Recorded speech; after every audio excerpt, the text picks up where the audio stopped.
is a young couple. They were part of the royal family. They were their Royal Highnesses. They're now just the Duke and Duchess of Sussex. And we've exported them, Candace, to you. And they're living happily on the West Coast. Meghan Markle is in tears again, but this time it's not because of the royal family racism or press intrusion. No, this time it's because no one is buying the performance conservative firebrand Candace Owens. Meghan Markle's entire career, she never wanted people to know that she was Black. She never wore that on her sleeve. She never spoke about her Blackness. If we had looked at her, I maybe would have assumed that she was Hispanic. No one would have ever guessed that she was Black. It was never relevant to where she wanted to be in her career. Just shredded the Duchess's latest public meltdown during her appearance on the Jamie Kern-Lima show. Meghan, dressed in all white and blinking through crocodile tears, claimed she had no support and cried over being misunderstood, but Owens and much of the public aren't falling for it. They're calling it what it really is. PR manipulation, a stunt, a desperate move to relaunch a failed brand and revive a reputation built on victimhood. And when you look at Meghan's record from a $20 million Spotify failure to her cringe-worthy Netflix series and that laughable Time magazine honor who is partially Black. But Meghan Markle didn't have any of her Black family members at her wedding. This is a woman that was escaping her Blackness throughout her entire life until she realized that it could be used to her advantage. And I find that to be despicably. It's no wonder critics are fed up. Let's break it down. Candace Owens didn't hold back on her show. She mocked Meghan's teary podcast interview as a performance piece, staged, manipulative, and frankly embarrassing. She cries on cue. That's what she does, Owens said. When she wants attention, she dials up the drama. Owens accused Meghan of using tears to promote her new as ever brand, pointing out how the emotional segment just so happened to align with a flurry of lifestyle product trademarks, PR appearances, and social media rollouts. This wasn't a spontaneous moment of vulnerability. That they would end up in LA because that was Meghan's dream. Her dream was to be an A-lister, and she was unable to make it to those A-list parties on the basis of her own merit as an actress. You know, she wasn't a very good actress, and so she figured out how to maneuver that by marrying. It was strategy. Owens said at best she's an actress playing the role of a struggling mom while living in a mansion with millions in the bank. And let's not forget, this is the same Meghan who once compared herself to Nelson Mandela in an interview. Subtlety has never been her strong suit. Meghan and Harry's $20 million Spotify deal was supposed to be a groundbreaking collaboration, an unfiltered platform where Meghan could share untold stories of powerful women. What did we get? 12 episodes of archetypes, most of which sounded more like lectures and conversations. There was no consistency, no depth, and very little real insight. Spotify cut ties with the Sussexes in 2023. Sources told the Wall Street Journal that the pair didn't produce enough content to meet their contract. Spotify executive Bill Simmons didn't mince words. He called Harry and Meghan grifters. That's right, grifters, a term reserved for people who profit off deceit. And if that wasn't humiliating enough, Meghan tried to quietly distance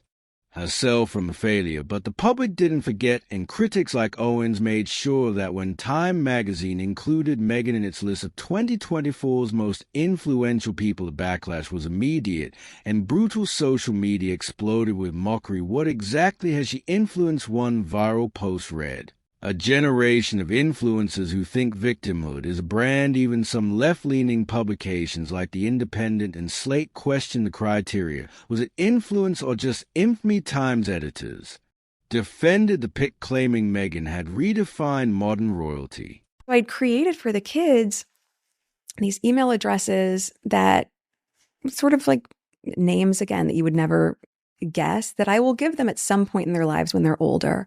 But before I go to bed almost every night, I email them. Wow. I email because it doesn't have to be a heavy lift. But critics weren't buying it. They pointed to her broken family relationships, her litigious behavior toward the press, and her long list of failed ventures. Influential, maybe, but for all the wrong reasons. Being on every headline doesn't mean you're making a difference. It might just mean you're a walking controversy. Meghan's new series with Love Meghan was teased as a personal lifestyle-centered project, but early reactions have been scathing. Critics are calling it painful, vapid, and out of touch. The Daily Mail described the trailer as an Instagram reel stretched into a series, all glossy visuals, zero substance. Even the Telegraph weighed in. The picture of you two having breakfast, or here's you playing with the dog. the things that you're not going to frame, the things that you're not going to put pen to paper in a journal, but they will end up at one point in their life, maybe when they're 16 or when they're 18. Saying it felt derivative, sanitized, and self-obsessed, and this comes after the couple's duos Harry and Meghan, which had a massive premiere, but saw its viewership plummet after the second episode. Netflix executives were reportedly underwhelmed by the couple's ability to deliver follow-up content that resonated. In short, Meghan's brand is collapsing under the weight of her own image. It's not authenticity, it's ambition dressed up as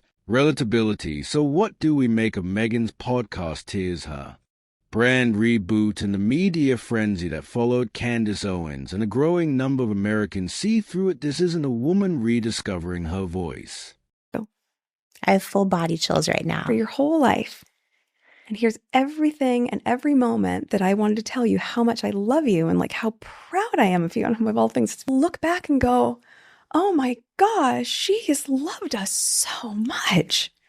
And that's, I think, It's a woman desperately clinging to relevance. From Spotify to Netflix to Time magazine, Meghan Markle has left behind a trail of inflated promises, stage performances, and projects that implode under scrutiny. And the most humiliating part, the more she tries to rebrand herself as a beacon of empowerment and vulnerability, the more the world sees the truth. This is not a comeback, it's a spectacle, and the curtain may be falling faster than she thinks. If Meghan Markle thought the worst was behind her, she was wrong, because after the stage, podcast tears, and a crumbling media empire, critics aren't just questioning her authenticity. I'm nurturing you and I see you so deeply, and I love being able to see your growth, and I'm just so proud of them.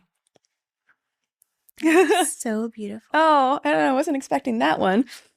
Yeah, they're just it's just so great. This is why it's so nice to not have makeup on. Questioning whether her brand even matters anymore. This isn't just about a bad podcast or a flopped Netflix show. It's about a public figure who promised transformation, empathy, and empowerment, and delivered a masterclass in vanity and self-promotion. From a mocked lifestyle brand to tone-deaf publicity stunts, Meghan's attempts to stay relevant are crashing faster than her Spotify contract. Let's dig into the next 3 bombshells Meghan doesn't want you to hear. Meghan's new lifestyle brand, American Riviera Orchard, which now also include the slogan as ever, was supposed to be her grand reinvention. But what did it offer? Jars of jam, literally jars of jam, sent to celebrity friends as some sort of highbrow soft launch. The internet immediately tore it apart. Is she trying to be Martha Stewart or just playing dress up? Critics asked. It'll mean everything to your children. You do it for your partner too.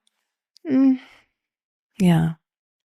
That is so beautiful. No, you should do it for the kids. Yeah, I'm having these like aha moments right now, thinking about doing that, and also about how many people are going to start doing that. Yeah. Start doing that, because that's so beautiful. And I think about like, even supporters of the Sussexes admitted the brand seemed disjointed, unserious, and tone-deaf in a time of economic hardship for millions of Americans. No website, no clear product rollout, just glossy Instagram reels of Meghan arranging flowers in a California kitchen while orchestral music played in the background. This wasn't entrepreneurship. It was ego marketing. And once again, Meghan's performance was center stage while substance was nowhere to be found. Adopted me, and when she passed away, like the things she said to me toward the end, when she was basically like, whatever you do in life, don't change. It'd be so sad if you changed. And I'm like, anything, and you could, you know, and she's like, you know, basically what she is saying is who you are is enough. Like I felt like seen and loved. One of the harshest truths Meghan faces right now is this: the public no longer trusts her. The podcast tears, stage, the brand contrived, the storylines inconsistent. Critics from Forbes to The Atlantic have dissected the disconnect between Meghan's words and her reality. She preaches about struggle while living in a $14 million Montecito mansion. She talks about being silenced while holding exclusive deals with Netflix, Spotify, and Penguin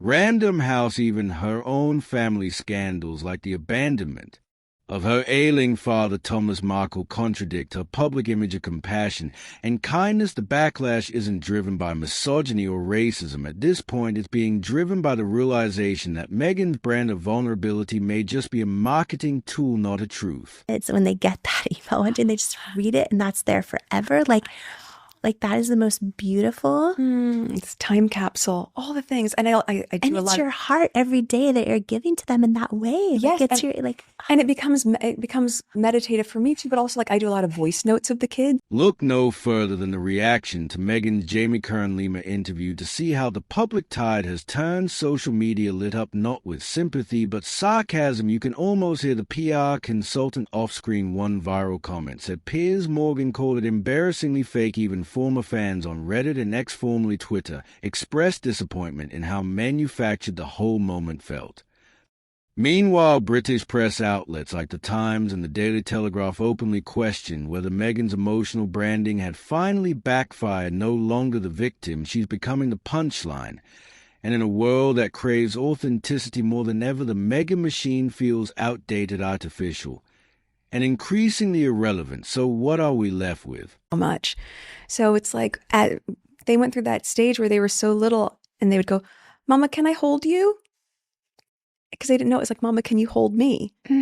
And I knew one day it would change, but I have it. So I send them those voices like, "Here you are at 2 saying this. Here's you singing a lullaby tonight." like, you got the voice note and then you emailed it? yes.